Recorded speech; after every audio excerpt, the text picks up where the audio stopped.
Kanchipuram Vakula silks నాణ్యత మా ప్రాధాన్యత. మదీనాగూడ, మియాపూర్, హైదరాబాద్ లో త్వరలో శుభారంభం. నమస్కారం, వెల్కమ్ టు ఐ డ్రీమ్. నేను మీ విజిత. ప్రస్తుతం మనతో పాటు ఉన్నారు ప్రముఖ ఆధ్యాత్మికవేత్త, శ్రీ విద్యా ఉపాసకులు, ఎంతో మందికి మంత్రోపదేశం చేసిన గురువుగారు శ్రీ గురు కరుణామయ్య గారు మనతో పాటు ఉన్నారు. ఇప్పుడు గురుగారితో మాట్లాడి మన సందేహాలన్నింటినీ నివృత్తి చేసుకుందాం. నమస్కారం గురుగారు. శ్రీమాత్రే నమః. గురుగారు, చాలా మందికి ఉంటుంది నిత్యం ఇంట్లో దీపారాధన చేసుకోవాలి అని చెప్పి, కానీ ప్రత్యేకించి దీపారాధన అనగానే ఎన్నో నియమాలు ఉంటాయి. నిజంగా ఏ రకంగా చేసుకోవాలి, దీనికి ఒక నిర్దిష్టమైన సమయమే ఉండాలేమో, ఇలా ఆలోచిస్తూ ఉంటారు. నిజంగా నిత్య దీపం చేయాలి అని అంటే కూడా నియమాలు, ఒక సమయం అనేది ఉండాలా గురుగారు ఖచ్చితంగా? ఈ ప్రశ్నకి ఆన్సరు చాలా రకాలుగా చెప్పచ్చు. ఓకే. ఇప్పుడు మనం భగవంతుని ఎందుకు పూజిస్తున్నాము? ఈ భగవంతుడు నా జీవితంలో టాప్ ప్రయారిటీగా, సెకండ్ ప్రయారిటీగా నేను అనుకున్నప్పుడు, టాప్ ప్రయారిటీ అయితే అదే సమయంలో చేస్తాం. నాకు భగవంతుని వదిలి ఉండలేను. అందుకే ఐ హ్యావ్ టు డూ పూజ అనుకోకూడదు ఇంగ్లీష్లో. ఐ వాంట్ టు డూ పూజ. రెండింటికి చాలా తేడా ఉంటుంది. ఇప్పుడు ఐ వాంట్ టు డూ పూజ అన్నప్పుడు మీరు చెప్పిన ఎప్పుడు పడితే ఎప్పుడు చేసుకోవాలనిపిస్తుంది. ఐ హ్యావ్ టు డూ పూజ అన్నప్పుడు ఈ సమయం వస్తుంది. సర్వకాల సర్వావస్థలందు జపించదగిందే నారాయణ మాత్రం శబ్దం అంటారు. అంటే ఏంటి? పూజకి యాక్చువల్గా సమయం లేదు, ఎప్పుడైనా చేసుకోవచ్చు. రాత్రి అర్ధరాత్రి అయినా సరే. నేను చాలాసార్లు 11:30కి మెలకు వచ్చేస్తే నాకేమీ తోచకపోతే పూజ గదిలోకి వెళ్ళుకొచ్చి అక్కడ పూజ చేసేవాడు. ఓకే. కానీ అంటారు కదా గురుగారు, భగవంతుడు కూడా నిద్రిస్తుంటాడు, తింటూ ఉంటాడు, వాళ్ళకంటూ ఒక సమయం ఉంటుంది, ఎప్పుడు పడితే అప్పుడు చేయొద్దని పెద్దవాళ్ళు చెప్తుంటారు కదా, అలా ఏమి ఉండదా గురుగారు? ఇలా చెప్పేవాళ్ళు. ఇంకోటి చెప్తాను, నేను ఒప్పుకుంటాను మీరు చెప్పింది. నేను నా పరిధి నుండి బయటకు వచ్చి భగవంతుడు కూడా మనలాగా సుష్టిగా భోజనం చేసి పొద పెంచేసుకుని మధ్యాహ్నం పడుకుంటాడు, రాత్రి పడుకుంటాడు, అప్పుడు చేయకూడదు, ఒప్పుకుంటాను. మనం మాత్రం 3 పూటలు భోజనం చేస్తాం. భగవంతుడికి ఓన్లీ పూజలోనే నైవేద్యం ఎందుకు పెడతారు? ఆయనకి 3 పూటలు పెట్టచ్చుగా నైవేద్యం. 3 పూటలు చేయండి. నేను కొన్ని సమయాలు అంటే ఇది తప్పింది నాకు. ఆయన నిద్రపోతాడంటే ఆ పూజ చేయక్కలేదు, ఏదో రీజన్లో నేను తప్పించుకోవాలి పూజ. వెతుక్కుంటున్నాం. నేను స్నానం చేయలేదు, తప్పించుకో పూజ. నేను బట్టలు జీన్స్ ప్యాంట్ వేసుకున్నాను, తప్పించుకో పూజ. తప్పించుకోవడానికి చూసి వాళ్ళ ఆలోచన ఇది. నా దృష్టిలో సర్వకాల సర్వావస్థల యందు కాకపోతే ఒకటి ఉంది, మీరు ఎందుకు పూజ చేస్తున్నారు అనే దాన్ని బట్టి ఉంటుంది. ఇప్పుడు నేను ఒక అవసరం కొద్దీ పూజ చేస్తున్నాను. కొన్ని ప్రయోగాలు ఉంటాయి, తంత్ర ప్రయోగాలు అని, లేదా వాంఛాకల్ప గణపతి, ఏదైనా కోరుకుంటే వాంఛాకల్ప గణపతి ఒక 50,000 సార్లు జపం చేస్తేనో, లేక 40 రోజుల పాటు పూజ చేస్తేనో మంచిది అంటారు. అది నేను అవసరం కొద్దీ చేస్తున్నాను, నాకు ఉద్యోగం లేదంటే. అప్పుడు ఏంటి, నిర్దిష్ట సమయంలో నిర్దిష్ట ప్రదేశంలో చేస్తే మంచిది అంటారు. ఎందుకు? కంపారిజన్ తప్పు అనుకోండి, అలా చేయకూడదు, కానీ అర్థం అవడం కోసం చెప్తున్నాను. మీరు ఓ పక్షికి, ఓ కాక్కో, ఓ చెలక్కో ఆహారం వేయాలి. ఓ ఇడ్లీ ముక్క తీసుకెళ్తారు. ఫస్ట్ రోజు మాత్రం కా కా కా కా అనాలి. రెండో రోజు కొంచెం తగ్గించిన, మూడో రోజు నుండి దానికన్నా ముందే వస్తుంది. ఎందుకంటే ఆ టైంకే మీరు చేస్తారు కాబట్టి. అర్థమవుతుందా? ఈ ఎనర్జీ కూడా నేను ఒకే టైంలో చేస్తే పిలవగానే పలుకుతుంది ఆ ఎనర్జీ, ఈజీగా నాకు వశమవుతుంది. అందుచేత నేను ఒక కోరికతో నేను చేస్తున్నప్పుడు, ఇప్పుడు నేను మీ దగ్గర నాకు ఏదో పని కావాలి. మీరు స్వాతిముత్యం సినిమా చూసారా? ఆ కమల్ హాసన్ గొడుగు పట్టుకుని ఉద్యోగం ఉద్యోగం ఉద్యోగం అంటారు. ఎప్పుడు పడితే అప్పుడు చేస్తూ ఉంటాడు. అంటే అవసరం కొద్దీ.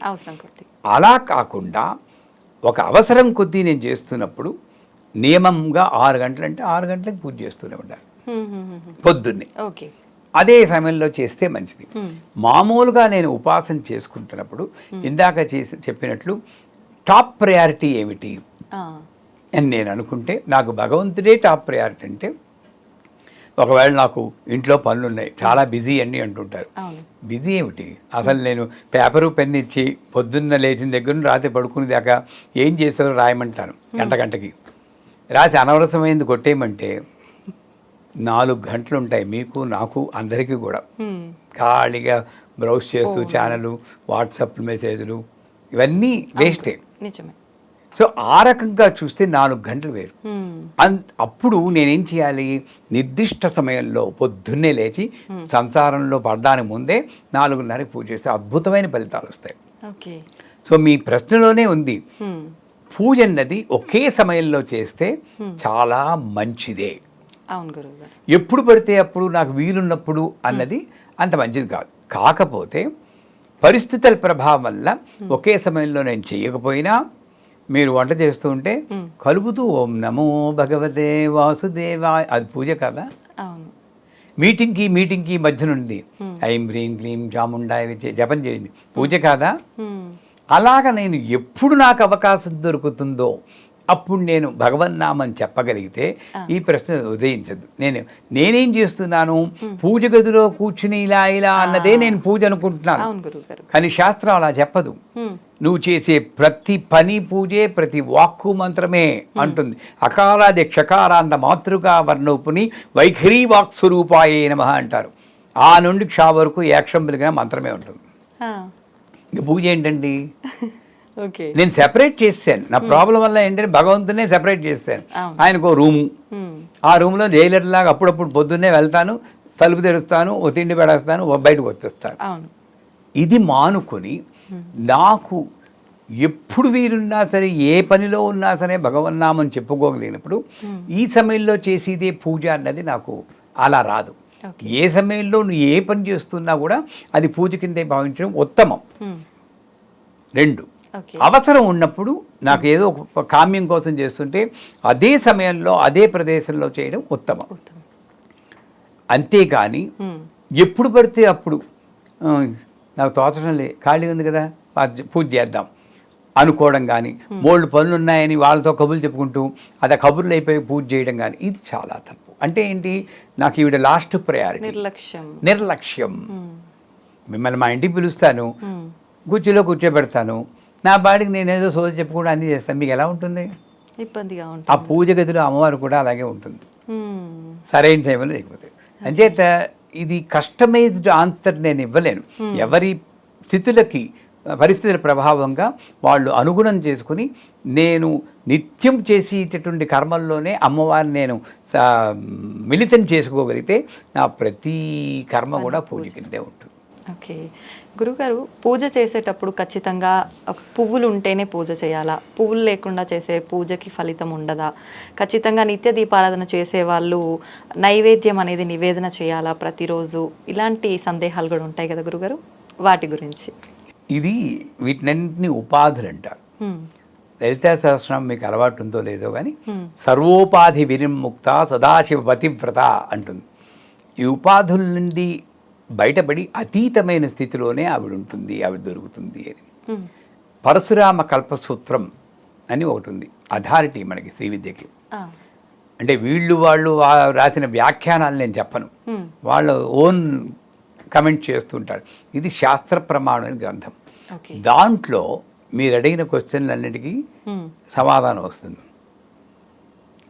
లం ప్రతిజ్ఞాత్మనే సత్సంగం గంధం కల్ప్యావనమ. గంధం రాయడం కాదురా. ఎలా ఉన్నారు విజిత గారు అంటే బాగున్నానండి అనకుండా అమ్మ దైవలో బ్రహ్మాండంగా ఉన్నాను. అమ్మ బ్రహ్మ 2 పదాలు వచ్చేసాయి. నువ్వు ఎవరితో మాట్లాడినా సరే భగవంతుని నామం చెప్పుకుంటే అది గంధం. అంతేగాని ఇలా తీసుకుని గోడికాయలాగా ఇలా విసరడం చేస్తాం కదా మనం, ఇలా తీసి ఇలాగా ఎవరు నేర్పించారండి అవన్నీ? నువ్వు తప్పేనా? మన ముఖం మీద ఇలా విసిరితే మనకి చికాకు రాదు అని చేత అది గంధం కాదు. నెక్స్ట్ వస్తుంది మీరు అడిగిన పుష్పాలు. నేను ఎక్కడికున్నో పుష్పాలు కోసుకుని వస్తున్నాం. ఆ పుష్పం కోసేటప్పుడు కూడా మంత్రం చెప్పాం, పరా పరా పరా పరా ఎవరిని తెచ్చుకుంటూ చేస్తూ. ఆ పుష్పంలో మీరు ఇందాక ఒకసారి క్వశ్చన్ అడిగారు, వాళ్ళ వస్తువులు వాడచ్చా వీళ్ళ వస్తువులు వాడచ్చా అని. మరి మీరు కోస్తున్నప్పుడు ఎవరిని గురించో తిట్టుకుంటూ ఉంటే మరి ఆ ఎనర్జీ కూడా దీంట్లోకి వెళ్తుందిగా. వాటిని మరి పూజ ఎలా చేస్తారు? పుష్ప విలాపం అని చెప్పి దేవులపల్లి కృష్ణశాస్త్రి గారి గానం ఉంది, మీరు విన్నారో లేదో. అప్పుడు ఆ పుష్పం కోసేటప్పుడు కూడా చెట్టు నుండి విడదీస్తున్నానని చెప్పి ఒక మంత్రం చెప్పుకుంటూ, తల్లి నా పూజ కోసం నేను ఏదో తీసేస్తున్నాను క్షమించు అనుకుంటూ ఆ భావనతో చేస్తే కోసేటప్పుడు కూడా పూజ అవుతుంది. అప్పుడు ఓకే. అలాంటి పుష్పాలు మనం వాడాలి. కానీ పరశురామ కల్పసూత్రంలో ఇంద్రియ నిగ్రహం పుష్పం కల్పయానమః, కావలసిందేమిటి, ఈ పుష్పాన్ని ఇలా పట్టుకున్నప్పుడు అమ్మా ఈ పుష్పంలాగా నాకు విశాలమైన హృదయం ఉండాలి. ఎంత పెద్ద పుష్పం పెట్టడం తామర పూలని, ఇక్కడేమో నేరో మైండెడ్, పని మనిషి చూస్తుందేమో అని తలుపేసేయడం, నా దేవుడు మైలపడిపోతాడని. వీడు ఎంత పెద్ద పుష్పం పెడితే ఏం లాభం? ఇది విశాల హృదయం కాదు. అందుకే మొగ్గలు పూజ చేయకూడదు అంటాడు. ఇది నేరో మైండ్. నా మైండ్ని గుర్తు చేయిస్తుందమ్మా అది. అది కావాలి ముందు. అది ఉన్నప్పుడు ఈ పుష్పాలు ఉన్నా లేకపోయినా అక్కర్లేదు. నేను యూకే వెళ్ళాను, మా అమ్మాయి ఇంట్లో ఉన్నాను. అక్కడ పుష్పం కొనాలంటే, ఇంత బొకే కొనాలంటే దగ్గర మన రూపాయల్లో చూస్తే 600 రూపాయలు. నేను రోజుకి 600 రూపాయలు పెట్టి పూజ చేసినప్పుడు బాధ వేస్తూ ఉంటుంది. ఎప్పుడు మైండ్ కంట్రోల్ చేసుకోలేం కదా అని చెప్పి ఏం చేశారు, అక్షతలు తీసుకున్నాం. ఈజీ, అక్షతలు పూజ చేస్తూ. కానీ ఇక్కడ దొరుకుతాయి, పూజ చేయండి. కానీ అది కాదు నాకు ముఖ్యం. ఇంద్రియనిగ్రహం పుష్పం కల్ప్యానం, అరిషద్వర్గ విసర్జనం ధూపం కల్ప్యానమ. నేనేం చేయాలి, అగరత్తు వెలిగించినప్పుడు ఇలా వెలిగిస్తూ, అమ్మా దీనికి ఉన్న నల్ల కలరో ఎర్ర కలరో ఉంటుంది కదా, అలాగ నాలో మలినాలు ఉన్నాయి, కోపము, ద్వేషము, ఈర్ష్య, అసూయ, ఇవన్నీ కూడా నీ జ్ఞానం అనేటువంటి అగ్నిలో దహించుకడుగాక. దాన్ని కాల్చి అదంతా మంచి గంధం వస్తుంది, అంటే మంచి క్యారెక్టర్. ఈ మలినాలని పోయి నాలో మంచి క్యారెక్టర్ వచ్చేటట్టు అనుగ్రహించు అని ఆవిడికి ఇలాగే పట్టుకుని ఇలా చూపిస్తాం. ఇలా తిప్పకూడదు. మనకి ఇంకా అక్కడ మిస్నోమర్ డైలీ యూస్కి అయితే చాలా చీప్గా దొరికి అగరబత్తులు పెద్ద కట్ట కొనుక్కుంటాం, ఘాటుగా ఉంటుంది, పేర్లు అనవసరం. పండగకైతే సైకిల్ బ్రాండ్ అగరబత్తి. ఇది మనలో ఉన్న రాంగ్ థింకింగ్. అగరత్తు అంటే ఇది అర్థం. ఇవన్నీ వదిలేయండి, అసలు నైవేద్యానికి వద్దాం. వం అమృత తత్వాత్మనే శివశక్తి సామరస్యం నైవేద్యం కల్ప్యానమం. భార్య భర్త కొట్టుకోకుండా ఉంటే అది నైవేద్యం. ఇది కష్టం కాబట్టి పులిహార బూర్లు పెట్టే, తింటే తిను పోతే పో, తింటే తిను పోతే, ఇదే కదా ముద్ర. నాకు అంతే అంతే తినిపించు, అది కూడా తింటే తిను పోతే పో, తింటే తిను పోతే తినిపించ, లేదా ముద్రలు చూపించండి. ప్రాణాయ స్వాహ, అపానాయ స్వాహ, వ్యానాయ స్వాహ, ఉదానాయ స్వాహ, సమానాయ స్వాహ, బ్రహ్మణే స్వాహ. నేను అటు తినిపించను, ఇటు ముద్రలు చూపించను. పోనీ భక్తిగానే ఇలా అంటానా లేదా, ప్రాణాయ స్వాహ, అపానాయ స్వాహ, వస్తున్నా. ఈ మధ్యలో ఒకటి అక్కడ కూర్చున్న దేవతకి, ఒరే నువ్వు వెళ్ళి అతనికి నాకు ద్వారా నీ తిండి అక్కర్లేదు అంటుంది. మాటలతో చెప్పే పని అయితే తరివేసేవారు అమ్మవారు కూడా.